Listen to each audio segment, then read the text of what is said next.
Break के बाद स्वागत है आपका। गंगा को सबसे ज्यादा प्रदूषित करने वाले शहर कानपुर में करीब 10 महीने पहले गंगा में सीधे गिरने वाले सीसामऊ नाले को नमामि गंगे परियोजना के तहत बंद कर दिया गया था।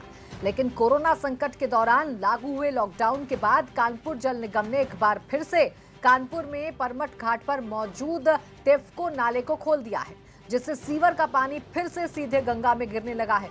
पिछले साल दिसंबर के महीने में प्रधानमंत्री नरेंद्र मोदी के साथ गंगा काउंसिल के अधिकारियों की बैठक के बाद इस नाले की टैपिंग करते हुए नाले को बंद कर दिया गया था। लेकिन लॉकडाउन के दौरान गंगा काउंसिल के अफसरों की सुस्ती का फायदा उठाते हुए जल निगम ने फिर से नाले को खोल दिया है, जिसका नतीजा एक बार फिर से गंगा प्रदूषित हो रही है। सफाई को लेकर प्रदेश सरकार और केंद्र सरकार सजग नजर आती हैं और यही वजह है कि गंगा सफाई को लेकर करोड़ों का जो बजट है वो खर्च किया जा रहा है।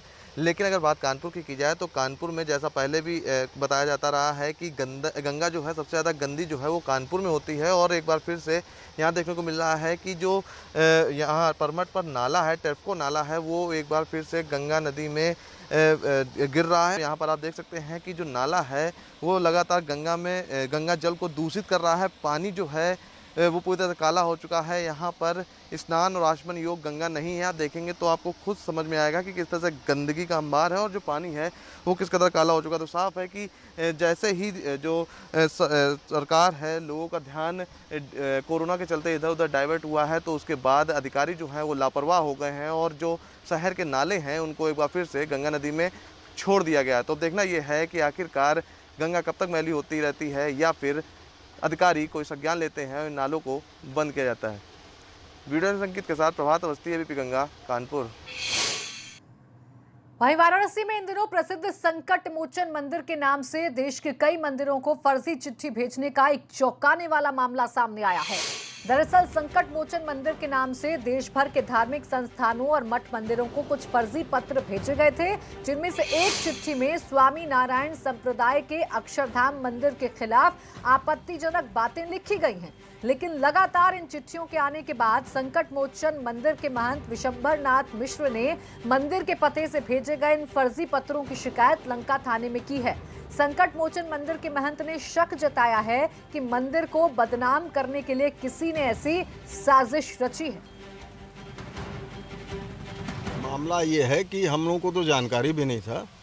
मंदिर को इधर कुछ पत्र मिलना शुरू हुआ जिसमें प्रेषक पर के जगह महंत संकट मोचन हनुमान मंदिर, ये संकट मोचन रोड, साकेत नगर, लंका, नगवा, वाराणसी लिखा हुआ है। तो वो ऑब्वियसली वो पत्र मंदिर आएगा, लौट के वो मंदिर आया। तब देखे हम लोग कि अरे क्या है उसमें, तो देखे स्वामीनारायण मंदिर और वो जो वो संप्रदाय जो है उनके बारे में बड़ा अनाप शनाप बातें लिखी गई हैं।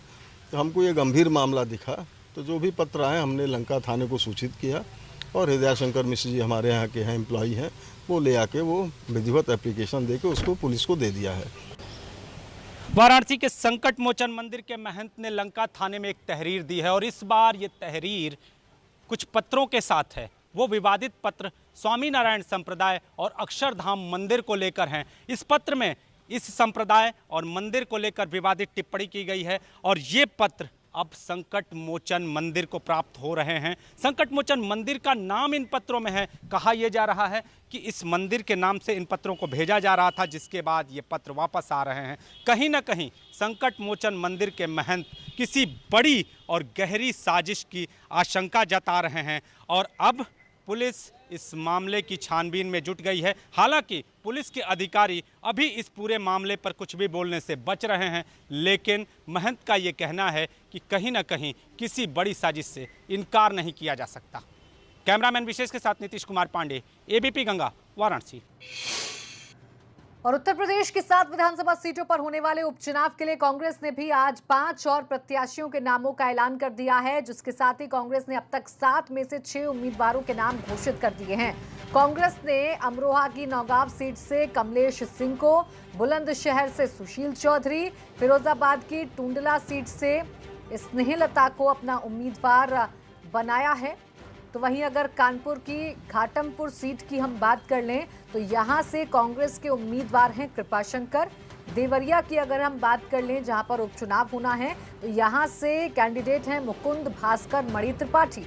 और उन्नाव की बांगरमऊ सीट की अगर बात करें तो यहां से आरती वाजपेयी को रण में उतारा जा रहा है, जबकि एक सीट पर अभी कांग्रेस के प्रत्याशी के नाम का ऐलान होना बाकी है।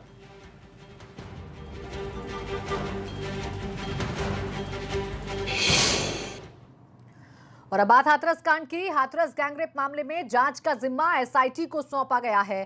पीड़ित परिवार से पूछताछ के बाद अब एसआईटी गांव वालों से पूछताछ कर रही है। इसके लिए टीम ने गांव के 40 लोगों को नोटिस भेजा। ये सभी लोग घटनास्थल के आसपास रहते हैं। 10 लोगों से पूछताछ हो चुकी है। बाकी लोगों से अगले 2 दिनों में सवाल जवाब किए जाएंगे। बता दें कि एसआईटी को जांच के लिए पहले 7 दिन का समय दिया गया था, लेकिन बीते बुधवार टीम को जांच के लिए 10 दिन और दे दिए गए।